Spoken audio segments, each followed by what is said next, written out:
my goodness, I'm actually sitting here with a blanket because it's so cold in Norway at the moment. We had up to minus 25 degrees Celsius the past days. So it has been really cold.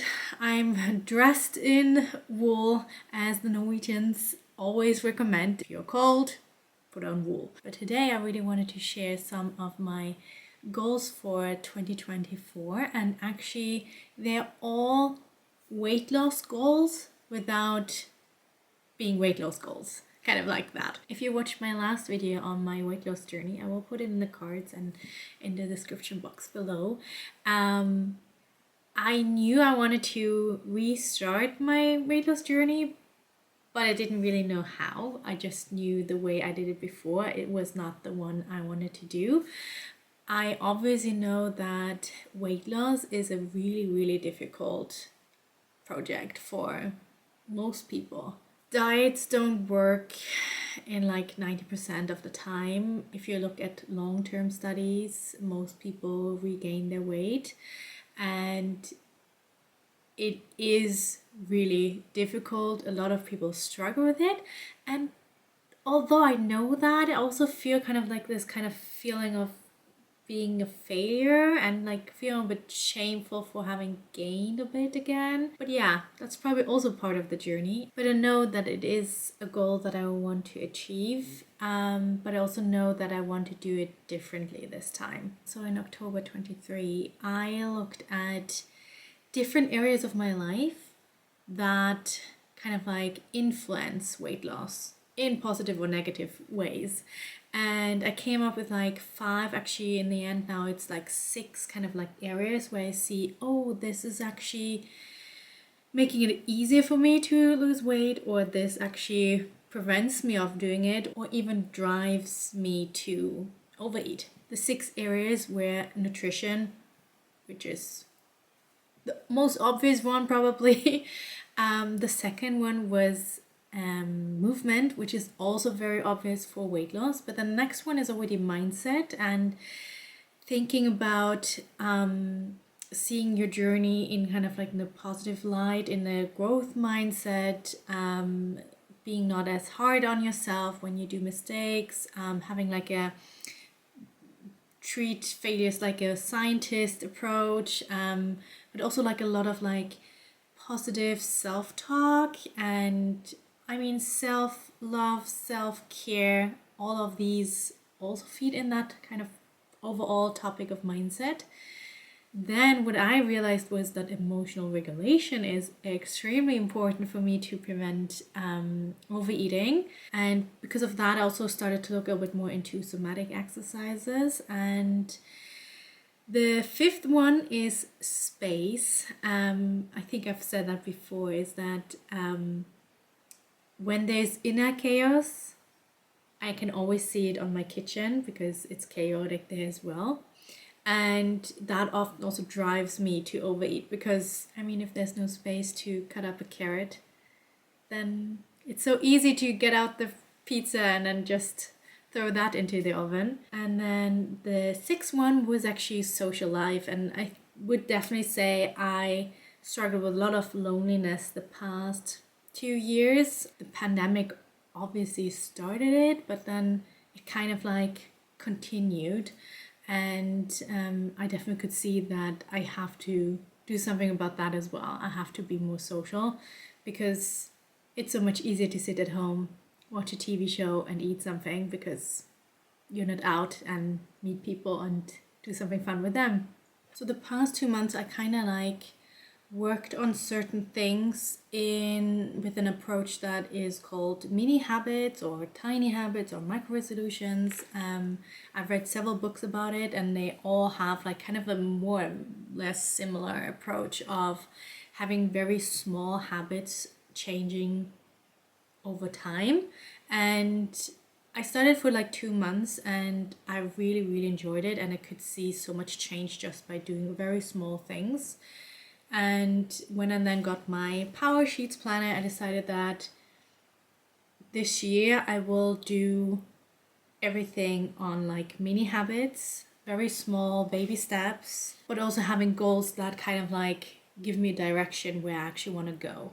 So if you've never heard about POWERSHEETS, this is a goals planner that is very in depth. It has like, I think 30 pages of prep work where you really get clear on what kind of goals you want to set. Then you have goal setting pages where you get a bit more clear on what is actually your goal, how does it look like when you have achieved it, what kind of resources you need, and then you can plan out. They lay it out that you can plan out for every quarter, but obviously not all of your goals might be for a whole year. Some might be just for a quarter or something. And then they have every month you really get into planning the month, doing action steps that will help you on the way. For me, it's mostly habits. But obviously, if you have like more project goals, like let's say building a house or a business, you probably have to do more action steps that you will have to put in your tending list. The tending list is kind of like the heart of the POWERSHEETS.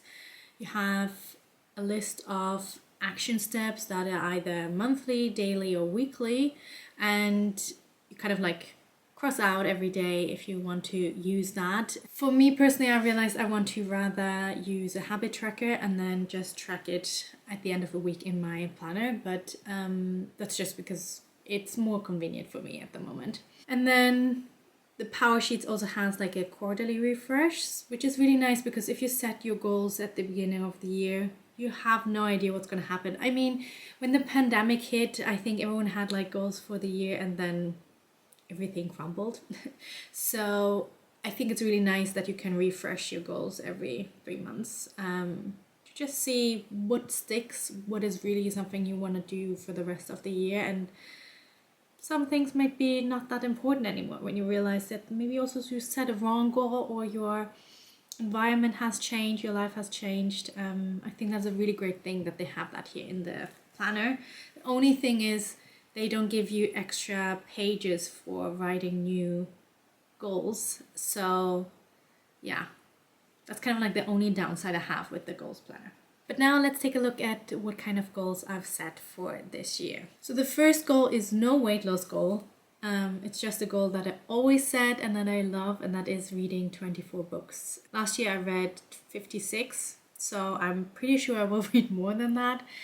But I think it's a really great, actionable and reachable goal, even in times where something happen where I can't read as much, but usually reading 2 books a month is totally feasible for me because I'm reading quite a lot. The second goal, that is towards weight loss. It belongs to my home category. So this is, I keep my house declutter free and tidy up and clean on a regular basis. So this year I didn't set like a weight loss goal. I want to lose this amount of weight. I wanted to work on different areas that I know will influence that I will lose weight. And I think the best idea is to look at how will your life have changed when you have lost the weight, and then look at where are you now, kind of like where you're now and where you want to go, and then finding very small steps in between to get there. And for me, I could see, okay, my house is not super cluttered, but it definitely needs a decluttering. It is tidy in sometimes, but not every day, and I do not clean every week. You just have to say that. I do clean, but not every week. More like, oh yeah, I should clean. So this is something I want to change, but in very small steps. And I created a board on Trello, writing down all these small things that I'm gonna do. What I already did was, now for these mini habits was, well, my first plan was to say every evening after eating dinner, I will tidy up the kitchen.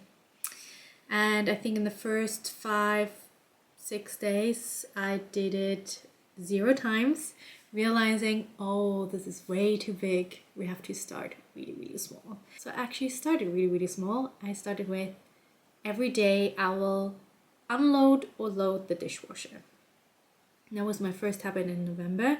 And then in December, I kind of like built up on that and said, I'm gonna clean the table every day.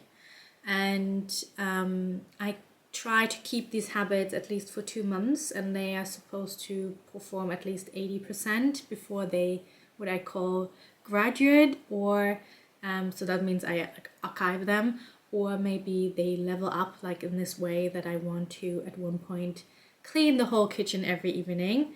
But we have to go in small steps to that. The next goal is in my love category, so mostly self-love in this way, and that is that I go to therapy weekly, and that I do emotional regulation exercise every day. For me, putting legs on the wall, which is a yin yoga exercise, is absolutely amazing. Just doing that like 10 minutes after I'm coming home from work, it just does wonders. I have no idea why and how, but I love it so much. I can't remember last time I overate. Has been like 3 or 4 weeks since then, but I also can't remember one time where I overate and did the emotional regulation exercise. That's just not gonna happen. So, but I have definitely days where I forget, or like usually I do it when I come home from work. But sometimes I'm too hungry and I have to eat first and then I forget about it. Or now here on the weekends, it's a little bit more tricky to do it because I don't have the same cue. So I'm still practicing on that. And for January, I did, for example, decided to lower the amount of minutes I wanted to do. So I had like the plan of always doing 10 minutes, but sometimes 1 minute is the thing that I can do. So that's kind of like the mini habit that I now decided to have instead. The next goal is in the category personal development, and that is kind of like the mindset thing that I wanted to work on because I'm still in the personal development school.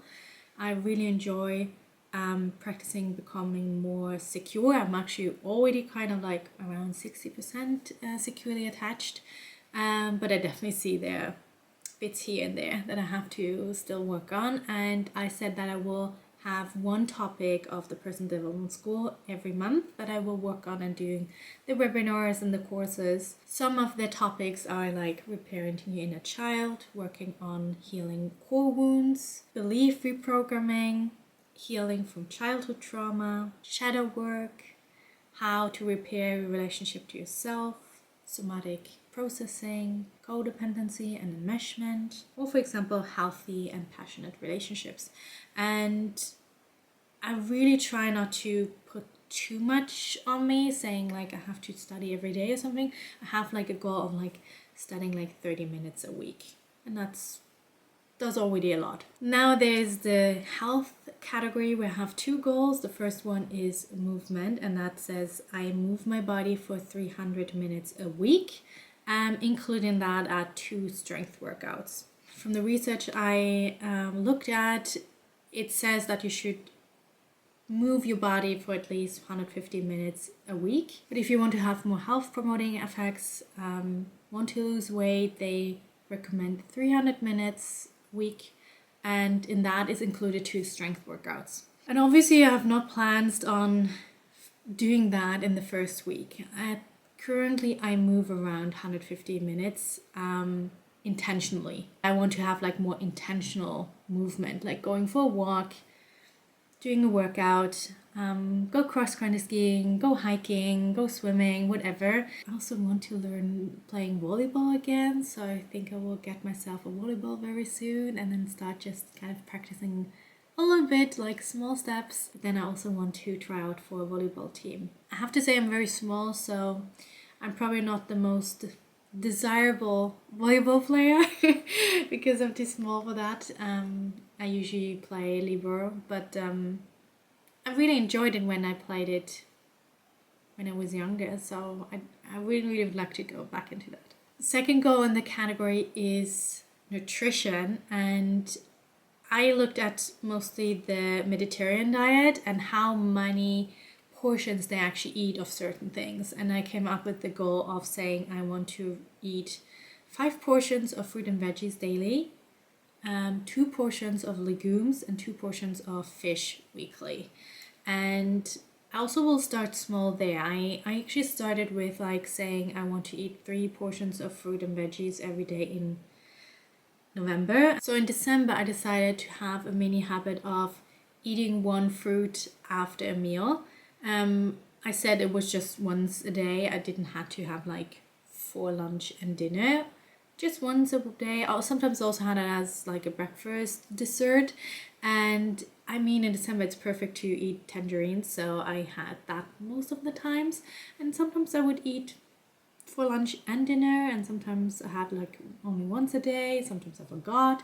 But that was totally fine. I could see that just this small habit increased the amount of fruits and veggies that I ate through the whole month of December by I think 20. Yeah, I think I had like 85 portions of fruit and veggies in November, and then in December I had already 105.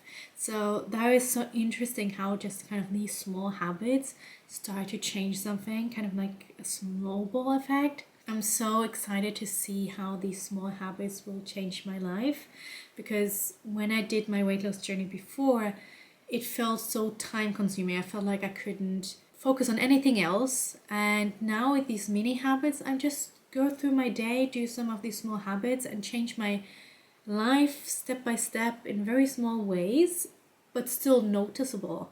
Like now at the end of December, I could definitely see such a big change already. And who knows where I'm gonna be in June or in September or December next year. Yeah.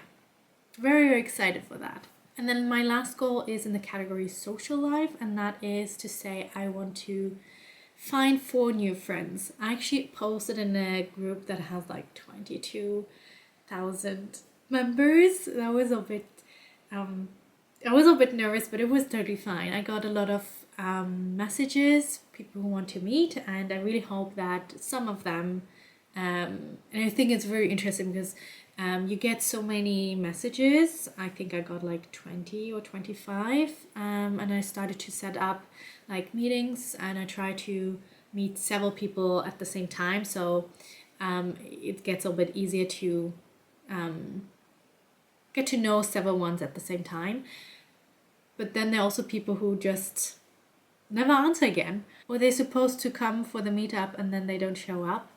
And that is very interesting how there is this motivation of I want to connect, but then there are people who are not able to follow through, or maybe something happens with their lives. Who knows? I don't know. But I'm pretty sure that of these 25, a few of them will stay, and we will become good friends. And I'm really looking forward to that. And I'm really looking forward to use my power sheets on the way for that.